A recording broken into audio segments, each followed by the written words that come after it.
Hello students, स्वागत है आप सभी का हमारे यूट्यूब चैनल सक्सेस केमिस्ट्री पर। और मेरा नाम है अवनीश तिवारी और success means sure success with Avinesh sir.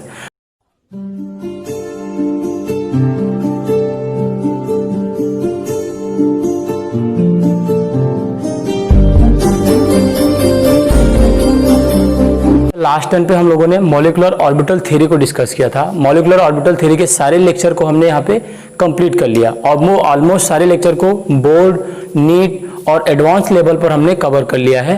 तो चलिए अगर उस लेवल को थोड़ा सा हम आगे इंक्रीज करते हैं और इस चैप्टर के सबसे सेकेंड लास्ट पॉइंट पर आते हैं, जिसका नाम है intermolecular forces. Intermolecular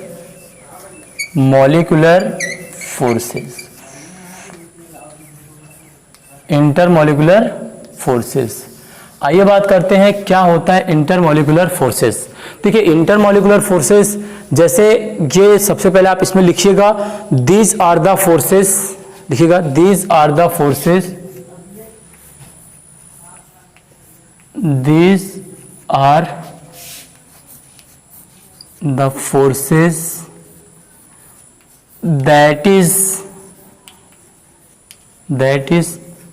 acting between, these are the forces that is acting between the molecule of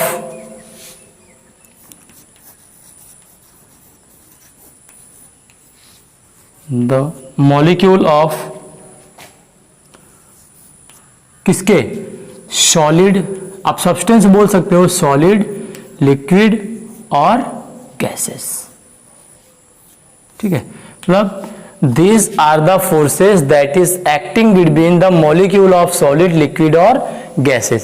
देखिए इसमें एक पॉइंट होता है, ये सबसे ध्यान से समझिएगा पहले इस पॉइंट को, कि जो आयनिक और कोवेलेंट बॉन्ड होता है ना, कितने लोग उसको भी बोल देते हैं ये इसी टाइप का बॉन्ड होता है। नहीं, वो आयनिक और कोवेलेंट बॉन्ड कोई भी इंटरमॉलिक्यूलर अट्रैक्शन नहीं होता है, कोई भी इंटरमॉलिक्यूलर फोर्स नहीं होता है। तो इसमें एक पॉइंट लिखिएगा, आयनिक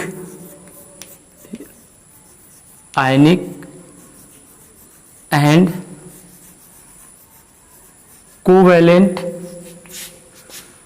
bonds, ionic and covalent bonds are not included in this force. मुद्दे वाली बात यह है, यहां पर आयनिक और कोवेलेंट बॉन्ड के फोर्स को इंक्लूड नहीं किया जाता है। यहां आप गलती मत कर देना, यह मत कहना कि आयनिक और कोवेलेंट बॉन्ड भी इंटरमॉलिक्यूलर फोर्सेस होते हैं, पहली चीज। दूसरी चीज बताइए, ये जो इंटरमॉलिक्यूलर फोर्सेस होते हैं, these intermolecular forces, these intermolecular forces can change, क्या कर सकते हैं, can change the physical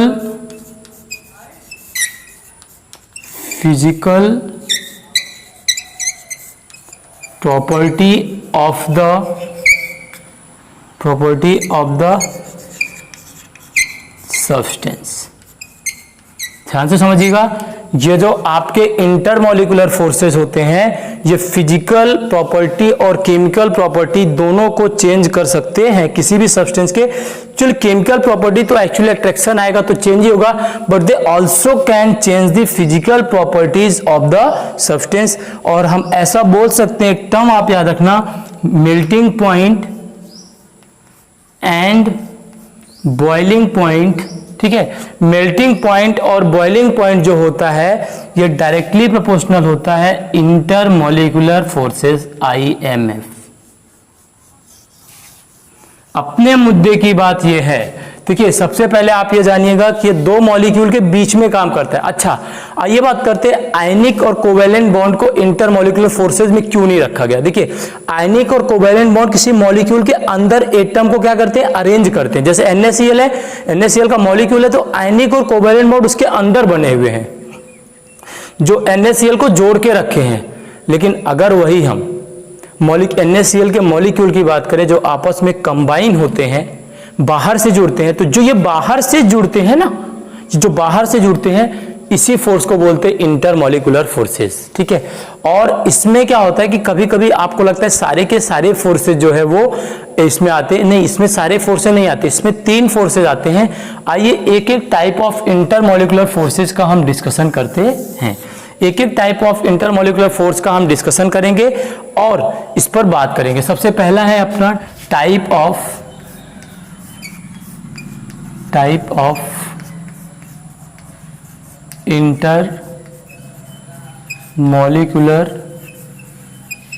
intermolecular forces.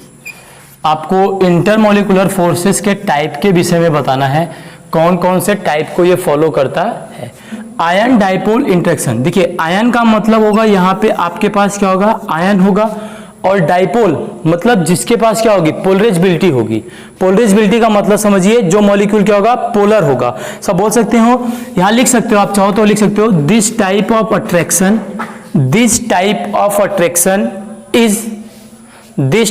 Attraction is exist between, लिख सकते हो, दिस टाइप ऑफ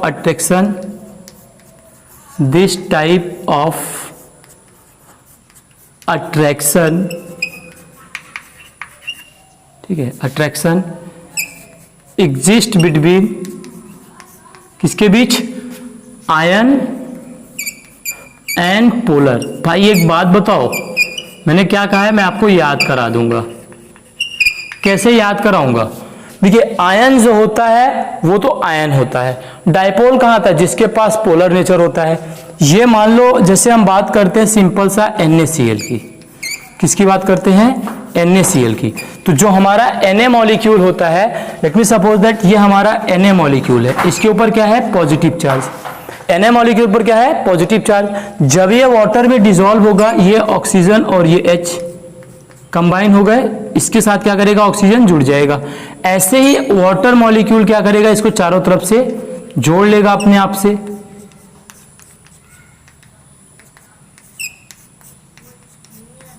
कुछ इस तरीके से, ठीक है। This type of attraction exist between ion and polar molecule, generally ions और वाटर मॉलिक्यूल के बीच होता है। आप ऐसा नहीं कह सकते, जनरली की बात मैं कर रहा हूं, जितना मतलब अपने आप को समझना होता है वो आयन और पोलर के बीच में होता है। अच्छा एक बात, अगर मैं Cl- की बात करूं, इसी के Cl- की बात करूं तो क्या होगा, देखो ये होगा H और ये वाटर मॉलिक्यूल इसके H से कंबाइन होता है, ठीक है। तो ये ऐसे जुड़ते जाते हैं, ठीक है, जुड़ते जाते हैं, तो ये बात आप समझ लेना, ठीक। तो ऐसा होता है ये कुछ इस तरीके से, ठीक है। तो कुछ इसी तरीके से Na से इसका पोलर नेचर मतलब ऑक्सीजन का इलेक्ट्रोनेगेटिव सिरा, और इसके पॉजिटिव जो H जो है Cl से कंबाइन होता हुआ चला जाता है। तो इस टाइप के फोर्स को हम क्या बोलते हैं, this type of attraction exist between ion and polar molecule.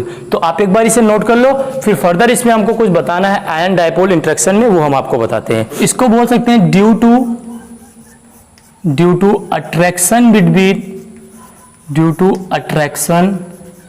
Between किसके बीच, आइए बात करते हैं। Due to attraction between ions and water molecule,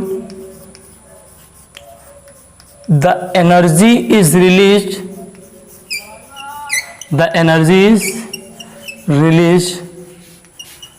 and that is called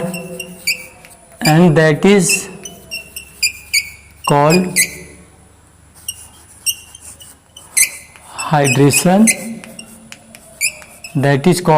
hydration energy। और ये जो हाइड्रेशन एनर्जी होती है इसको हम He से डिनोट करते हैं। Hydration energy directly proportional to charge upon size. जो ये हाइड्रेशन एनर्जी होती है ये चार्ज अपॉन साइज के डायरेक्टली प्रोपोर्शनल होती है। पहली चीज बात करते हैं, जो ये हाइड्रेशन एनर्जी होती है चार्ज अपॉन साइज के डायरेक्टली प्रोपोर्शनल बात होती है। अच्छा आइए अगर हम बात करें आपसे इस हाइड्रेशन एनर्जी से थोड़ा हट के बात करते हैं। कुछ हमने लिया था Na+ और Cl-। अब आप खुद बताओ, देखो अगर हम चार्ज के रिस्पेक्ट में जाए, चार्ज दोनों पर क्या है, सेम है। साइज की बात करें तो Na+ का साइज क्या होगा, स्मॉल होगा, और Cl- का साइज क्या होगा, लार्ज होगा। तो अगर इसके केस में देखें तो Na+ की हाइड्रेशन एनर्जी क्या होगी, ज्यादा होगी, और Cl- की कम होगी। तो ऐसा हम बोल सकते हैं कि हाइड्रेशन ऑफ कैटायन, लिखिएगा hydration of cation, hydration of cation, hydration of cation is due to the, hydration of cation is due to the, किसकी वजह से होता है, due to the smaller size, due to the smaller size of cation, किसकी वजह से, smaller size of cation. तो यहां पे हमने देखा कि hydration of cation is due to the smaller size of cation, smaller size की वजह से होता है। अच्छा, अगर हम एक और बात करें आपसे कि ये जो आपका फोर्स होता है आयन डाइपोल, जो हम पढ़ रहे हैं ion dipole force, sorry ion dipole नहीं, आयन, हाँ आयन डाइपोल फोर्स जो होता है ये डायरेक्टली प्रोपोर्शनल होता है। Ion dipole force directly proportional to 1/r, ठीक है। अब r क्या होता है, r is the distance between the molecules, ठीक है, जिसको बोल सकते हो आप inter nuclear distance, r equal to inter nuclear distance, ठीक। चलिए, तो यहां पे हमने अपने पहले टाइप के फोर्स को डिस्कस किया। इसके बाद दूसरा फोर्स है आपका ion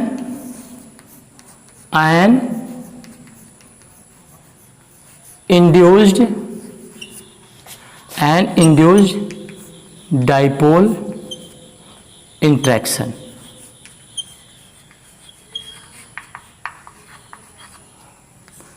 ion induced dipole interaction, तो हम डिस्कस करें आयन इंड्यूस्ड डाइपोल इंट्रैक्शन। आइए बात करते हैं, आयन का मतलब एक आयन होगा, जनरली ये क्या होता है, एनायन।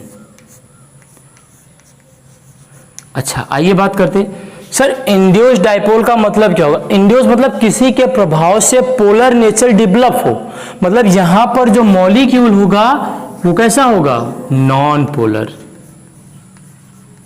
नॉन पोलर होगा, ठीक है। मतलब एक आपका एनायन है, ये क्या आपका नॉन पोलर मॉलिक्यूल। अच्छा देखिए, अब क्या है, एंड अब देखो इनके बीच क्या होगा, कुछ ना कुछ फोर्स आएगा। इस फोर्स के आने की वजह देखो इस यहाँ पे इलेक्ट्रॉन क्लाउड क्या है, पूरा निगेटिव फैला हुआ है, पूरा इलेक्ट्रॉन क्लाउड क्या फैला हुआ है। अच्छा, अगर हम इस इलेक्ट्रॉन क्लाउड के निगेटिव की बात करें कि निगेटिव चार्ज है, ठीक है। अच्छा, नॉन पोलर की अगर हम बात करें, देखो क्या होगा, ये पोलराइज होगा। अब क्या होगा, पोलराइज होगा। अच्छा बताओ, निगेटिव चार्ज के बगल कौन आएगा, इसके ऊपर पार्शियल पॉजिटिव और इधर पार्शियल निगेटिव कैरेक्टर डेवलप हो जाएगा। तो देखो ये एनायन के रिस्पेक्ट में इंड्यूस हुआ ना, तो इसको बोलते हैं इंड्यूस्ड डाइपोल, इंड्यूस्ड डाइपोल, पहली चीज। और इसको बोलते हैं anion,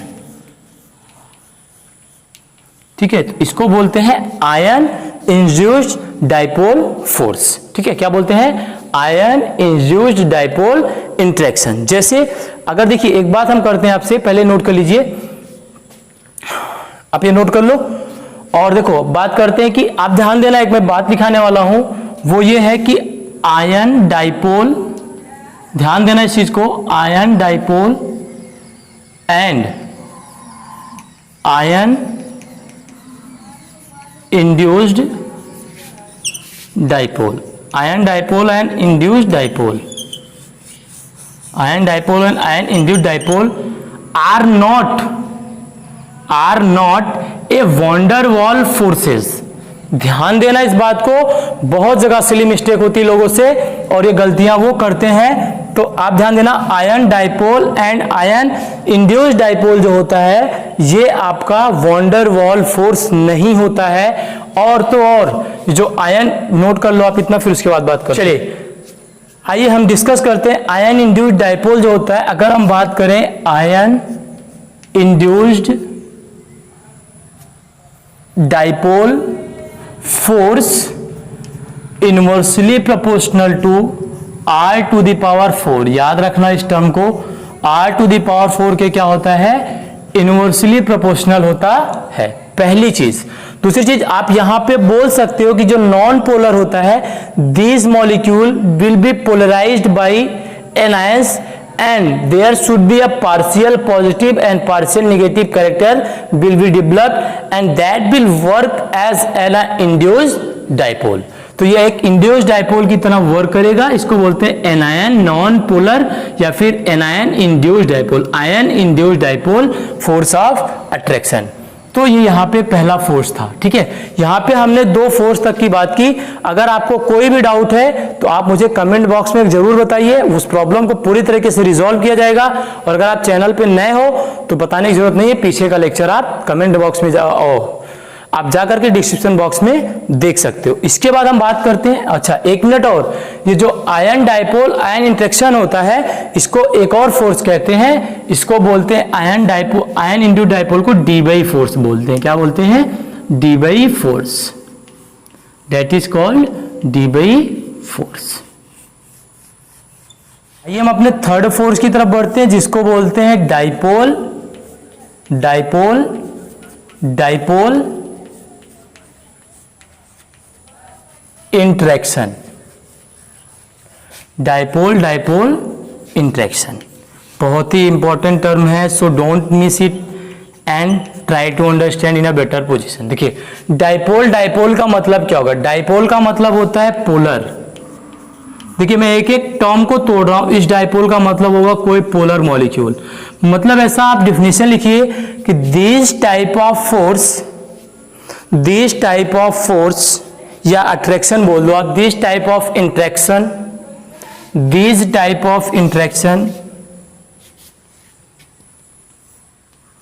these type of interaction between polar and polar molecule, ठीक है। मतलब इस टाइप का जो इंटरेक्शन होता है पोलर और पोलर मॉलिक्यूल के बीच में होता है, ऐसा ध्यान रखना, पोलर और पोलर मॉलिक्यूल के बीच में होगा। और इसका सबसे बेस्ट एग्जांपल है आपका वाटर और SO2, वाटर एंड SO2। तो जब 2 पोलर मॉलिक्यूल के बीच में इंटरेक्शन डेवलप होगा उसको बोलते हैं डाइपोल डाइपोल इंटरेक्शन। चलिए अगर इसको एक टाइप का और फोर्स बोलते हैं, इसको बोलते हैं, ध्यान से देखना चौक भी टूट जाता है यार, किसम फोर्स, दैट इज कॉल्ड किसम फोर्स। तो इसके बीच लगने वाला जो फोर्स होता है इसको बोलते हैं हम किसम फोर्स। अच्छा अगर एक और बात करें डाइपोल डाइपोल इंटरेक्शन की, ध्यान देना, dipole force is inversely proportional to 1/r³। Sorry inversely बोलो मैं, डायरेक्टली प्रोपोर्शनल टू 1/r³। देखो इनवर्सली तो तब पढ़ते हैं जब हम 1 को नहीं बोलते हैं, तथा बोल सकते हो कि ये जो फोर्स होता है डाइपोल डाइपोल ये डायरेक्टली प्रोपोर्शनल होता है 1/r³ के, इसको बोलो, या फिर ऐसा बोलो करो इनवर्सली टू r³। तो ये हमने यहाँ पे 3 टाइप के फोर्स को डिस्कस किया, पहला आयन डाइपोल, फिर आयन इंड्यूस्ड डाइपोल और फिर डाइपोल डाइपोल। 3 टाइप के फोर्स को हमने यहाँ पे फिनिश किया। आइए हम अपने चौथे टाइप के फोर्स पर चलते हैं। तब तक आप इसे नोट कर लीजिए, छाप लीजिए, आपके छापने के बाद मैं इसे इरेज करता हूं और अपने चौथे टाइप के फोर्स पर आता हूं। पढ़ लिया ना, तो अब पढ़ेंगे dipole dipole induced dipole, dipole induced dipole. चलिए बात करते हैं डाइपोल इंड्यूस्ड डाइपोल का मतलब क्या है। आइए बात करते हैं डाइपोल इंड्यूस्ड डाइपोल। देखिए अभी हमने कहा पोलर मॉलिक्यूल, और इंड्यूस का मतलब इस पोलर की वजह पर किसी पे पोलराइजेबिलिटी डेवलप होगी, दैट मींस एक पोलर होगा एक वो नॉन पोलर मॉलिक्यूल। तो आप लिखिएगा that force is exist between A polar and non polar molecule. जैसे कोई पोलर मॉलिक्यूल है, अगर मान लो इस पर ये पॉजिटिव चार्ज है, ये निगेटिव चार्ज है, ठीक है, और ये आपका क्या है, एक non polar molecule, this one is your non polar molecule. आइए बात करते हैं नॉन पोलर मॉलिक्यूल है तो देखिए अब ये इसको इंड्यूस करेगा, देखो ये पूरा क्या है, देखो ऐसे इलेक्ट्रॉन क्लाउड फिल है, तो अब पॉजिटिव की तरफ कौन शिफ्ट होगा, ज्यादा से ज्यादा इलेक्ट्रॉन पॉजिटिव की तरफ शिफ्ट होंगे, तो जब शिफ्ट होंगे देखो क्या होगा, ये आपका पॉजिटिव है, ये आपका नेगेटिव है, और जब शिफ्ट होगा इधर पार्शियल नेगेटिव और पार्शियल पॉजिटिव कैरेक्टर आ जाएगा। इसी को बोलते हैं डाइपोल इंड्यूस्ड डाइपोल फोर्स। क्या बोलते हैं, dipole induced dipole force. Note कर लेना। और इसमें बात करते हैं, देखो अब इसमें इलेक्ट्रॉन क्या होंगे, शिफ्ट हो जाएंगे किधर, लेफ्ट साइड, तो लिख देना electron shift towards left side. सारी चीजें लिखना जरूरी नहीं होता है, बस आपको समझ में आना चाहिए, क्योंकि नोट्स भरा रहेगा तो मजा नहीं आता जब तक नोट्स खाली नहीं होता। और मैंने आपको कितनी बार बताया, नोट्स हमेशा शॉर्ट टर्म में बनाने चाहिए, ठीक है। एक बार आप लॉन्ग टर्म में बना लो, फिर एक ऐसा नोट्स बनाओ जहां पे जो चीजें नहीं आ रही है सिर्फ वही उतना लिखो, और उसमें कुछ जगह फिलिंग द ब्लैंक्स बना करके रखो। This one is the most important, ठीक है। तो डाइपोल इंड्यूस्ड डाइपोल मतलब जब पोलर और नॉन पोलर मॉलिक्यूल के बीच में होगा, इसको बोलते हैं डाइपोल इंड्यूस्ड डाइपोल, ठीक। Solubility of noble gas. अच्छा, अगर हम बात करें सॉल्युबिलिटी ऑफ नोबल गैस की, तो वो इसमें हम देख सकते हैं नोबल गैस की सॉल्युबिलिटी। जैसे आप ये बता सकते हो कि नोबल गैस की सॉल्युबिलिटी वाटर में इसी की वजह से होती है, मतलब नोबल गैस वाटर में डिसॉल्व होता है, उसकी सबसे बड़ी वजह क्या है, dipole induced dipole force of attraction. अच्छा चलिए, अगर हम बात करें और इसमें ऑर्डर देख लें तो क्या होगा, helium, neon, argon, krypton, xenon and radon. And you know size क्या हो रही है, इंक्रीज कर रही है, और जैसे जैसे यहां पे साइज इंक्रीज करेगी, ध्यान देना साइज बढ़ेगा। अच्छा, अगर साइज बढ़ेगा तो एक बात बताइए, ये ज्यादा से ज्यादा वाटर मॉलिक्यूल को एब्जॉर्ब करेगा कि नहीं करेगा, करेगा। ये मैक्सिमम वाटर मॉलिक्यूल क्या करेगा, कंटेन करेगा, कंटेन करेगा। और इसकी साइज क्या होगी, हीलियम की लेस होगी, लेस साइज होगा, ठीक है। तो इसकी वजह से क्या होता है, सॉल्युबिलिटी इधर क्या होती है, बढ़ती जाती है, ठीक है। और अगर हम बात करें हीलियम के साइज की, मान लो अगर वो इतना है तो आपका ये जेनॉन जो होगा वो काफी बल्की होगा, ठीक है, पहली चीज। और दूसरी जो सबसे इंपॉर्टेंट बात है वो हम डिस्कस करते हैं डाइपोल इंड्यूस्ड डाइपोल। डाइपोल जो फोर्स था वो 1/r³ था। Dipole induced dipole force directly proportional to inversely 1/r⁶ के। तो ये आप नोट कर लो, ठीक है, 1/r⁶ के इनवर्सली होता है, ठीक है। तो यहां तक आप नोट कर लो, और चलते हैं अपने लास्ट फोर्स पर, जिसका नाम आपने सुना लंदन फोर्स। लंदन फोर्स नहीं होता है, वो एक साइंटिस्ट के नाम पे है, लंदन फोर्स, नोट कर लो। चलिए हम अपने फिफ्थ टाइप के फोर्स का डिस्कशन करते हैं, जिसको बोलते हैं इंस्टेंटेनियस डाइपोल या फिर इंड्यूस्ड डाइपोल। क्या, इंस्टेंटेनियस डाइपोल,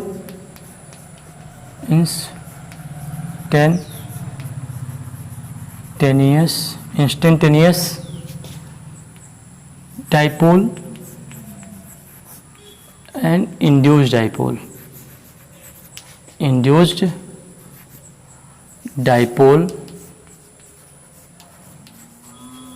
इंट्रैक्शन।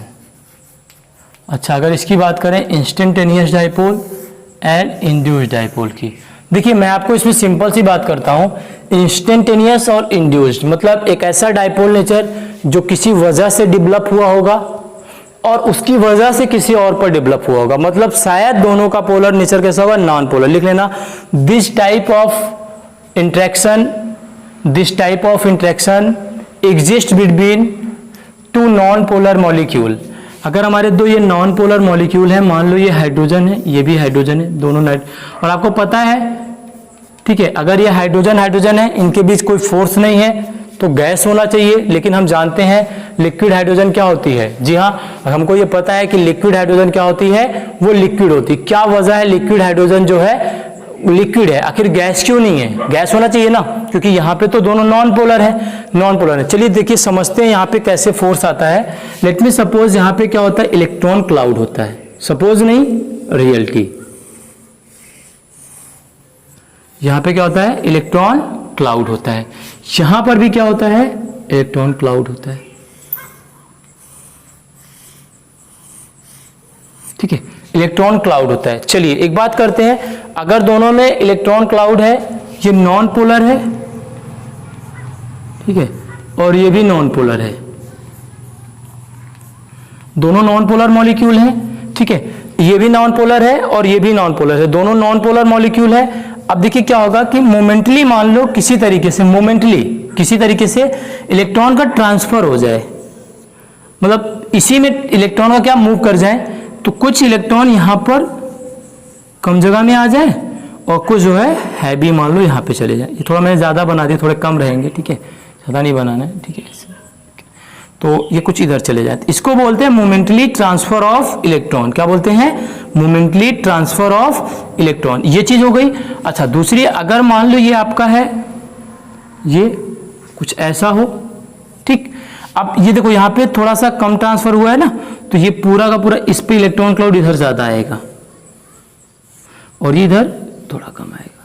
तो आपको पता है ये इलेक्ट्रॉन क्या होते हैं, निगेटिव चार्ज होता है, तो ये आपका क्या होगा, पार्शियल निगेटिव, और इधर इलेक्ट्रॉन कम है तो इसके पास क्या होगा, पार्शियल पॉजिटिव हुआ होगा, और इस पे पास क्या होगा, पार्शियल निगेटिव, और इस पे क्या आएगा, पार्शियल पॉजिटिव। अब देखिए ये पार्शियल निगेटिव, ये पार्शियल पॉजिटिव, ये पार्शियल नेगेटिव, ये आपस में क्या करेंगे, इंटरैक्ट करेंगे। तो इसी को बोलते हैं, देखो इसकी वजह से इस पे डेवलप हुआ, तो ये आपका क्या हो गया, इंड्यूस्ड डाइपोल, और ये क्या हो गया आपका, इंस्टेंटेनियस डाइपोल। इस टाइप के फोर्स को लंदन फोर्स, लंदन या फिर डिस्पर्जन फोर्स बोलते हैं।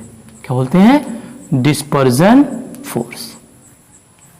इस टाइप के फोर्स को क्या बोलते हैं, लंदन फोर्स या फिर dispersion force, and that is called instantaneous dipole and induced dipole interaction between the molecules। ठीक है, तो आप जानते हो कि फॉर्मेशन, लिख लेना आप, formation of liquid hydrogen and liquid nitrogen can be explained by London force, and London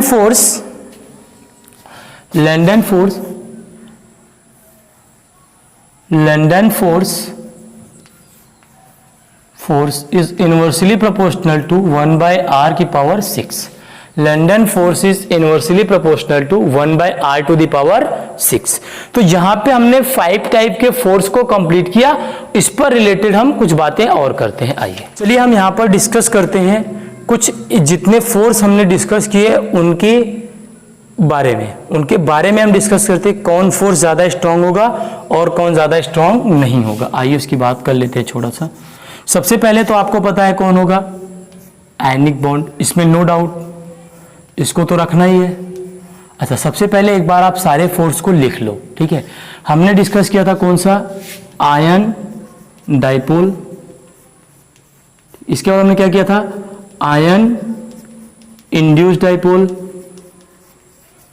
ठीक है। फिर हमने डिस्कस किया था डाइपोल, फिर हमने क्या डिस्कस किया था बताइए, इंस्टेंटेनियस नहीं किया था हमने, dipole, induced dipole and induced dipole, and further we have discussed, जिसको आप बोलते हो लंदन फोर्स में लिख रहा हूं सीधा, ठीक है, लंदन फोर्स। अब इन्हीं 5 को आपको सीक्वेंस देखना। देखो एक तो आयन है, एक आयन इंड्यूस्ड है, यार ध्यान देना, यही गलती हो जाती है, ये नॉन पोलर नेचर रखता है, इसको भूल जाओ आप, सिर्फ आयन डाइपोल को ध्यान दो। ये आयन और पोलर, तो आपको तो एक चीज पता है कि जो आयनिक बॉन्ड होता है ये यूनिवर्सली प्रोपोर्शनल होता है 1 by r की, पहली चीज। तो जो आयन डाइपोल होता है ना, ये भी आपने पढ़ा, आयन डाइपोल जो होता है 1/r² के होता है, किसके होता है, 1/r² के, तो ये आएगा। और इसके बाद चांसेस होगा डाइपोल के, गलती मत कर देना, ठीक है, गलती इसलिए नहीं करना, आप आयन देखोगे तुरंत ये आयन वाला आप करेक्ट कर दो। मेरी बात ध्यान से समझ लो, आयन दोनों नहीं आएंगे, पहले ये आयन डाइपोल आएगा, तो ये कौन आएगा आपका, आयन डाइपोल, फर्दर आपका कौन आएगा, चलो देखो, डाइपोल डाइपोल। तो मैं बात करता हूं dipole dipole dipole dipole dipole. ठीक है, इसके बाद बताओ आयन इंड्यूस्ड डाइपोल है, डाइपोल इंड्यूस्ड डाइपोल है। तो आयन इंड्यूस्ड, क्योंकि आयन की वजह से इस पे इफेक्ट पड़ रहा है, तो कौन सा आएगा, आयन इंड्यूस्ड डाइपोल आएगा, आयन इंड्यूस्ड डाइपोल कौन आएगा, आयन इंड्यूस्ड डाइपोल। अच्छा, आयन इंड्यूस्ड डाइपोल हो गया आपका, ये 3 हो गए। ठीक है, बचा कौन, डाइपोल इंड्यूस्ड डाइपोल, मतलब डाइपोल की वजह से डाइपोल पर, तो कौन आएगा, डाइपोल इंड्यूस्ड डाइपोल। नाम नहीं लिख रहा हूं, DID लिख दे रहा हूं, CID मत समझना। ठीक है, CID की बात नहीं हो रही है, डाइपोल इंड्यूस्ड डाइपोल। और इसके बाद आपका लास्ट में आएगा कौन, लंदन फोर्स, लंदन फोर्स। और आपको ये पता है ये 1/r, ये 1/r², और ये होता है 1/r³। ठीक है, और आयन इंड्यूस्ड डाइपोल आपका होता है 1/r³ के बाद 1/r⁴ होता है। हाँ सही है, 1/r⁴ होता है ये। और ये होता है DID 1/r6 and London 4 1/r⁴ तो ये आयनिक बॉन्ड होता है 1/r, डाइपोल आयन डाइपोल होता है 1/r², dipole dipole 1/r³, ion induced dipole 1/r⁴ और DID आपका होता है 1/r6 एंड लंदन 4 1/r⁴। और इसमें पता है दोनों के दोनों नॉन पोलर होंगे, तो कोई बॉन्ड के चांसेस तो उतने होते नहीं है, इलेक्ट्रॉन क्लाउड की वजह से आता है, इसलिए सबसे लास्ट में आता है। ठीक है, चलिए तो आप एक बार इसे छाप लीजिए, कॉपी कर लीजिए, फिर हम एप्लीकेशन की बात करते हैं। देखिए लास्ट मतलब इस वीडियो में हम लोग अभी तक हमने वंडरवॉल फोर्स के विषय में डिस्कस किया, कितने टाइप्स ऑफ वंडरवॉल फोर्स होते हैं, जिसमें आपने देखा सबसे ज़्यादा जो स्ट्रॉन्गेस्ट होता है वो आयनिक बॉन्ड होता है। आयनिक बॉन्ड के साथ साथ फिर आपका होता है आयनिक बॉन्ड के बाद आयन डाइपोल इंट्रैक्शन, फिर आपका होता है ion induced dipole, sorry ion induced dipole नहीं आता है, ये देखिए ये सीक्वेंस होता है आयनिक बॉन्ड, आयनिक बॉन्ड के बाद आपका आता है आयन डाइपोल। ठीक है, आयन डाइपोल के बाद आपका जो तीसरा आता है उसका नाम है डाइपोल डाइपोल, डाइपोल डाइपोल। और इसके बाद जो आपका चौथा आता है fourth one, this name is ion induced dipole, ion and induced dipole. फिर इसके बाद हमने देखा था आयन इंड्यूस्ड डाइपोल, ये 1 2 3 4, ये 4 हो गए। आयन इंड्यूस्ड डाइपोल के बाद आपका क्या आता था, आयन इंड्यूस्ड डाइपोल और आयनिक बॉन्ड, आयन डाइपोल और dipole dipole and ion induced dipole. ठीक है, तो आयन इंड्यूस्ड डाइपोल के बाद डाइपोल का क्या होता था आपका, एक नॉन पोलर पोलर होता था ना, dipole induced dipole, dipole induced dipole. देखो आप अगर ऐसे आप याद रखोगे तो आपका हो जाएगा इंड्यूस्ड डाइपोल, क्योंकि भूल जाता है बार बार ये। इसके बाद आपका आता था लंदन डिस्पर्जन, जिसको इंस्टेंटेनियस डाइपोल या फिर जो है इंस्टेंटेनियस इंड्यूस्ड डाइपोल बोलते थे, इसको लंदन फोर्स भी बोलते थे, लंदन फोर्स या फिर डिस्पर्जन फोर्स। ठीक है, देखिए ये आपका 1/r हुआ करता था। आयनिक बॉन्ड आपका कितना होता है 1/r। देखो हमने बताया आयनिक बॉन्ड क्या होता है आपका 1/r, हम ऑलरेडी डिस्कस कर चुके हैं। ये आपका होता है 1/r² and this will equal to 1/r³ and this will equal to 1/r⁴ and this 1/r�6 and this 1/r�6। लेकिन वजह ये है कि ये जो टर्म है आपका 1/r�6 1/r�6 इसकी वजह से होता है। चलिए देखिए अब हम इसके आगे डिस्कस करते हैं factor affecting van der Waals forces. Factor affecting van der Waals forces कि ऐसे कौन से फैक्टर हैं जो, हाँ van der Waals forces. Factor affecting van der Waals forces की अगर हम बात करें, आइए सबसे इंपॉर्टेंट बात है ये। ठीक है, पहला आपको कई बुक में लिखा हुआ ये मिलेगा कि van der Waals force directly proportional to molecular masses, पर दैट इज कंप्लीटली फॉल्स। आप याद रखना वंडरवॉल फोर्स मॉलिक्यूलर मास के डायरेक्टली प्रोपोर्शनल नहीं होता है। तो आइए बात करते हैं क्या होता है वंडरवॉल फोर्स। ठीक है, वंडरवॉल फोर्स होता है डायरेक्टली प्रोपोर्शनल किसके होता है, मॉलिक्यूलर साइज, मॉलिक्यूलर साइज और मॉलिक्यूलर साइज या फिर इसके साथ साथ मॉलिक्यूलर साइज के साथ साथ इसको आप बोल सकते हो मॉलिक्यूलर वॉल्यूम, मॉलिक्यूलर वॉल्यूम। तो ध्यान देना आप मेरी बात, ठीक है। तो आप गलती से ये मत कर देना। देखो अभी मैं बताऊंगा बुक में लिखा हुआ कॉन्सेप्ट ही क्यों होता है कि वो ये क्यों कहता है कि van der Waals force directly proportional to molecular size. Book में मास क्यों दिया हुआ होता है, देखिए ध्यान से समझिएगा। अभी मैं इस बात को एकदम क्लियर करूंगा, बट लेकिन कभी ये जरूरी नहीं है कि वो कॉन्सेप्ट सही हो जाए, वो फेल भी हो जाता है। तो अगर वंडर वॉल फोर्स की बात करें हम, तो मान लो ये एक छोटा सा स्मॉल पार्टिकल है, कोई मतलब मॉलिक्यूल है, ये एक लार्ज मॉलिक्यूल है। अब देखो एक बात, देखो इसकी साइज क्या है स्मॉल और इसकी साइज क्या है लार्ज। तो बताइए अगर मैं बताऊं कि ये हमारा वाटर मॉलिक्यूल है, this one is our water molecule, ठीक है, ये हमारा क्या है वाटर मॉलिक्यूल। तो अब आप बताइएगा वाटर मॉलिक्यूल कहाँ पर ज्यादा से ज्यादा इंटरेक्ट होगा।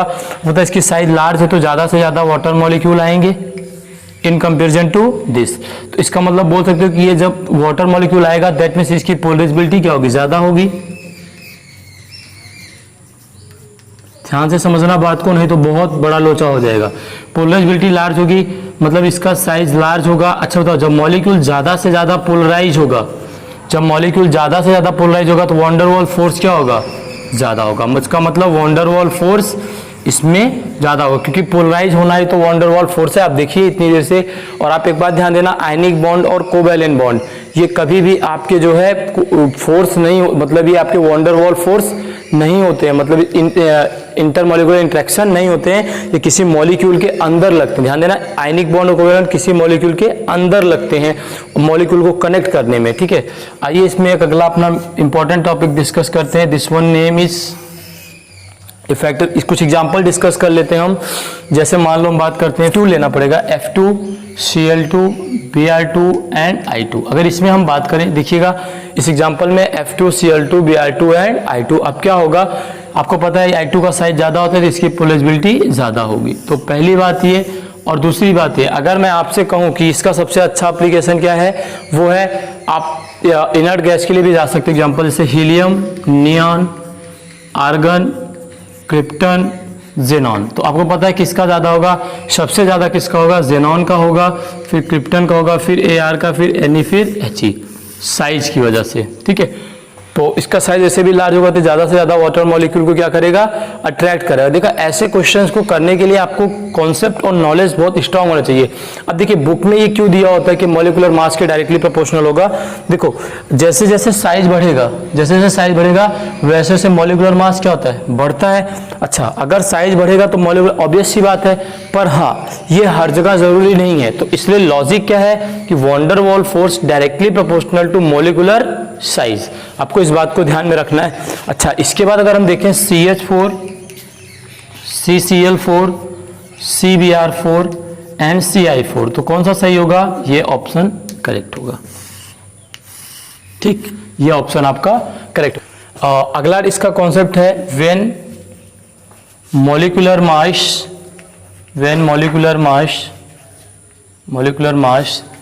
इज सेम, जब मॉलिक्यूलर मास क्या हो, सेम हो, when molecular mass is same. ऐसे एल्केन, इसको क्या बोलते हैं हम, आइसोमेरिक, क्या बोलते हैं, आइसोमेरिक फॉर्म। इसका सबसे अच्छा एग्जांपल आपको ऑर्गेनिक केमिस्ट्री में आता है, ठीक है, बट यहाँ पे टर्म आया तो हम डिस्कस कर लेते हैं। अगर हम बात करें normal pentane, isopentane and neopentane की, ठीक है, इसमें आपको डिस्कस करना है इसके बारे में, ठीक है। नॉर्मल पेंटेन, आइसोपेंटेन और नियोपेंटेन। चलिए बात करते हैं। नॉर्मल पेंटेन अगर हम बनाएं तो कुछ ऐसा होगा, CH3 CH2 CH2। देखो अभी अगर आपने ऑर्गेनिक नहीं पढ़ी तो बस इसको ध्यान में रख लो, जब आप ऑर्गेनिक पे जाओगे तो कॉन्सेप्ट क्लियर हो जाएगा। आइसोपेंटेन की अगर हम बात करें तो क्या होता है, CH3 CH3 H CH2 and CH3, ये हो गया। नियोपेंटेन की अगर हम बात करें तो ये होता है CH3 CH3 CH3, ये CH3। एक बात देखिए, जब हम नियोपेंटेन पे आते हैं तो ये ऑलमोस्ट एक सर्कल क्रिएट कर चुका है, that is create a circle already, ये एक सर्कल बना चुका है। और फिजिक्स या मैथ्स के अंदर हम पढ़ते हैं कि एक लीनियर फॉर्म के कंपैरिजन में एक सर्कुलर फॉर्म का सरफेस एरिया क्या होता है, ज्यादा होता है, सॉरी कम होता है। सरफेस एरिया क्या होता है, कम होता है। दैट मीन्स इस फॉर्म के कंपैरिजन में इसका जो सरफेस एरिया होगा वो क्या होगा, कम होगा। अच्छा, अगर इसका सरफेस एरिया कम होगा, आइए उस केस में हम बात करते हैं, ध्यान देते थोड़ा सा। तो आप बताओ, जब सरफेस एरिया कम होगा तो मॉलिक्यूलर साइज क्या होगा, इसका बढ़ा हुआ होगा, और जिसका मॉलिक्यूलर साइज, देखो सबका मॉलिक्यूलर मास अभी सेम है, तो इस केस में क्या हो जाएगा, नॉर्मल पेंटेन, आइसोपेंटेन और नियोपेंटेन में नॉर्मल पेंटेन का जो है क्या होता है, वो ज्यादा होता है।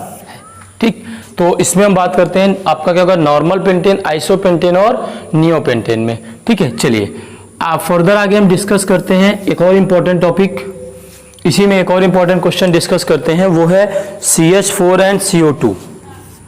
CH4 एंड CO2, आइए बात कर लेते हैं। अब अगर आप बुक के थ्रू जाओगे तो इस क्वेश्चन का आंसर क्या करोगे, CO2 का ज्यादा होगा क्योंकि मॉलिक्यूलर मास ज्यादा है। इसीलिए मैं मना कर रहा था कि बुक के कॉन्सेप्ट इस बेस पर लिखे गए हैं, वो बात सही है, लेकिन वो हर जगह एप्लीकेबल नहीं है। ठीक है, कई बुक में लिखा हुआ है और खुद मैंने पढ़ा हुआ है। तो आइए देखते हैं CH4 में और CO2 में CH4 का ज्यादा होगा। ये क्यों CH4 का ज्यादा होता है, अभी तो मॉलिक्यूलर मास CO2 का ज्यादा है ना, इसका ज्यादा होना चाहिए। आइए देखते हैं, CH4 को जरा बनाइए आप, क्या होगा, carbon, hydrogen, hydrogen, hydrogen and hydrogen, ये आपका क्या है CH4। CO2 को बनाइए जरा, ये क्या है, O double bond C double bond O, this one is your linear molecule, ये आपका क्या है, लीनियर मॉलिक्यूल होता है। तो देखिए CH4 एंड CO2 में CO2 आपका क्या है, लीनियर मॉलिक्यूल है। अब इसके केस में देखो क्या होगा, CO2 आपका लीनियर मॉलिक्यूल है। अच्छा, अगर इसकी हम बात करें सिंपल सा, देखो तो इसका सरफेस एरिया इससे ज्यादा होगा, नहीं, इसका सरफेस एरिया कम होगा क्योंकि ये लीनियर है, इसका सरफेस एरिया ज्यादा होगा, और सरफेस एरिया ज्यादा है दैट मींस मॉलिक्यूलर साइज क्या होगा, ज्यादा होगा। और अगर मॉलिक्यूलर साइज ज्यादा होगा तो आपको पता है CH4 का वंडर वॉल फोर्स CO2 से क्या होता है, ज्यादा होता है। तो यहाँ पर ये ऑब्जर्वेशन था। और देखिए इनमें अगर हम बॉइलिंग पॉइंट की बात करें तो बॉइलिंग पॉइंट क्या होता है, directly proportional to, boiling point ध्यान देना, boiling point directly proportional to molecular weight. Boiling point किसके डायरेक्टली प्रोपोर्शनल होता है, मॉलिक्यूलर वेट के। बट यहाँ पे जैसे जैसे ब्रांचिंग बढ़ती है, क्या होता है, ब्रांचिंग बढ़ रही है, तो बॉइलिंग पॉइंट क्या हो जाता है, inversely proportional to 1 upon branching. मतलब जिसमें ब्रांचिंग ज्यादा होगी उसका बॉइलिंग पॉइंट क्या होगा, कम होगा, पहली चीज। और इसके केस में जो मेल्टिंग पॉइंट होता है वो इनवर्सली हो जाता है, कम हो जाता है, मतलब सबसे ज्यादा नियोपेंटेन का हो जाता है। तो यहां तक हमने चीजें डिस्कस की। आइए इस पर हम कुछ क्वेश्चन करते हैं, तब तक के लिए आप इसे नोट कर लो और हम क्वेश्चन पर आते हैं कुछ।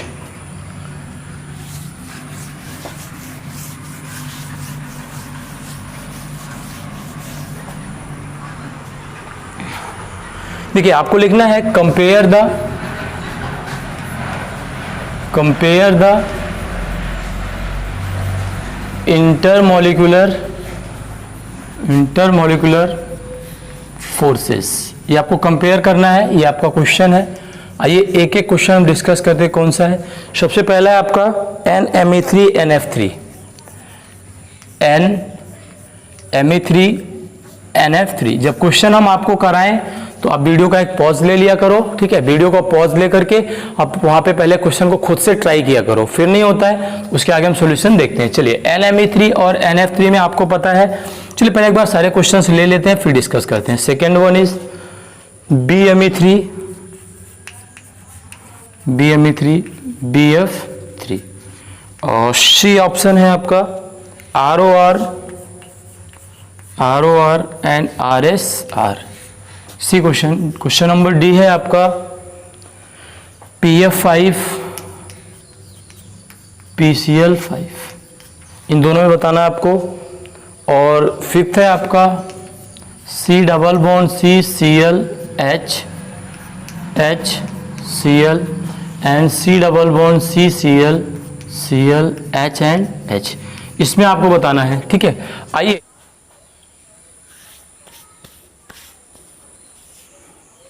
चलिए देखिए हम बात करते हैं NMe3 और NF3 की। तो NMe3 में दोनों में नाइट्रोजन सेम है, सेम पोलर नेचर है, सब कुछ सेम है। तो ऐसे केस में देखो आप पोलराइजेबिलिटी की बात करोगे तो किसका ज्यादा आएगा, NMe3 का ज्यादा आएगा। BME3 और BF3 में आप देखो, और सारे कॉन्सेप्ट जब आप अप्लाई करोगे BME3 देखो और BF3 में, तो आपको पता है इसका साइज क्या है, लार्ज है, ऐसा हो जाएगा। देखो अब आ गया ROR और RSR। तो देखो सब में पोलराइजेबिलिटी सारे नेचर सेम है, सिर्फ ऑक्सीजन और सल्फर में सल्फर का साइज ज्यादा होता है, तो इसमें ये ऑप्शन आता है। ठीक है, तो जो यहाँ पे नाइट्रोजन और एमी के बीच में था, बोरॉन और फ्लोरीन के बीच में था, नाइट्रोजन और एमी और नाइट्रोजन फ्लोरीन, तो वो सेम कॉन्सेप्ट हर जगह एप्लीकेबल हो रहा है। अगर आपको क्वेश्चन करना है तो सबसे पहले आप आयनिक नेचर देखो, अगर आयनिक नेचर नहीं है तो आप साइड से जाओ, मतलब सबसे पहले आपको आयनिक बॉन्ड या आयन और डाइपोल इंटरेक्शन देखना है। अगर आयन डाइपोल तो यहाँ पे बन नहीं रहा है, आयन डाइपोल तो यहाँ बन नहीं रहा है, तो कौन से मेटल, सिर्फ आयन डाइपोल ही आपको एक बार देखना होता है। अगर आयन डाइपोल बन रहा है तो ठीक है, नहीं तो सिर्फ आप सीधे किसके पास चले जाओ, साइज के पास। आयन डाइपोल अगर नहीं बन रहा है तो सीधा आप चले जाओ साइज के पास, और कहीं मत जाओ, सीधा साइज के पास चले जाओ और आपकी प्रॉब्लम सॉल्व हो जाएगी। अच्छा, PF5 और PCl5 की बात करें, देखो यहाँ पे कोई भी पोलराइज नहीं होगा, सारे केस में देखो वही चीज है, यहाँ भी क्या है, नॉन पोलर नेचर है। अब PF5 और PCl5 में आप बताओ किसका, PF5 और PCl5 में Cl का साइज ज्यादा होता है, तो ये आपका हो जाएगा। अच्छा, अब इसकी बात करते हैं, ये क्या है आपका ट्रांस, कौन सा फॉर्म है, ट्रांस फॉर्म है, और ये कौन सा फॉर्म है, 1 2 6 4। ठीक है, अब देखिए ऐसे क्वेश्चन को अगर आपको करना है तो देखिए ट्रांस के केस में क्या होगा, ये आपका इधर μ=0। एक बार आप क्वेश्चन को ट्राई कीजिए, और अगर आपको नहीं हो पा रहा है तो कमेंट बॉक्स में बताइए, फिर हम सॉल्व करते हैं उसको। देखो लेकिन आप क्वेश्चन को पॉज ले लिया करो, फिर उसके बाद खुद से ट्राई किया करो। ठीक है, तो μ=0 होगा। इस केस में क्या होगा, देखो यहाँ पे ये इधर आएगा, ये इधर आएगा, इसका रिजल्टेंट इधर आएगा, μ does not equal to 0, and we all know about that if μ does not equal to 0, in that case the polar nature should be developed। यहाँ पे क्या आ जाएगा, पोलर नेचर आ जाएगा। और हम क्या बताएं आपको, अभी यही चीज बता रहे हैं कि सबसे पहले आपको ये चेक करना है कि कहां पर पोलर नेचर आ रहा है। यहां पर पोलर नेचर आ रहा है, दैट मीन्स इसका वैन डर वाल्स फोर्सेस ज्यादा होगा। तो सबसे पहले आपको ये देखना है कौन सा फैक्टर, सबसे पहले आपको आयन और पोलर नेचर देखना है। अगर आयन एंड पोलर नेचर नहीं है तो फिर आपको कहां पे जाना है, साइज के पास जाना है। तो ये जो 4 केस था, इसमें आपका सिर्फ और सिर्फ साइज का फैक्टर था, कहीं भी पोलराइजेबिलिटी नहीं आ रही थी। और अगर पोलराइजेबिलिटी नहीं आ रही थी तो साइज से हमने देखा कि यहाँ एमी का साइज ज्यादा है, यहाँ एमी का साइज ज्यादा है, यहाँ सल्फर का साइज ज्यादा है, और यहाँ Cl का साइज ज्यादा है। पर जब हम जैसे ही इस वाले क्वेश्चन पे आते हैं, वहां हम देखते हैं कि ट्रांस फॉर्म है और एक सिस फॉर्म है, और सिस फॉर्म के पास क्या है, पोलर नेचर है, और ट्रांस फॉर्म के पास क्या है, नॉन पोलर नेचर है। इसका μ=0 हो जाता है। तो अब आपको पता है जब ये पोलर नेचर होगा तो इसके बॉन्ड्स क्या होंगे, ज्यादा होंगे। ठीक है, तो यहां पर हमने इस टॉपिक को कवर किया, और एक लास्ट टॉपिक अपना रह जाता है इस चैप्टर में, जिसका नाम है hydrogen bonding and their application. ठीक है, उसे हम नेक्स्ट टर्न पे कंटिन्यू करेंगे। तब तक आप चैनल को लाइक, सब्सक्राइब, शेयर जरूर कीजिए, और कमेंट बॉक्स में जरूर करके बताइए आपको हमारा चैनल कैसा लगा, और ये वीडियो आप ज्यादा से ज्यादा लोगों को तक शेयर कीजिए, जिससे उनको भी इसका प्रॉफिट मिले। Thank you for watching.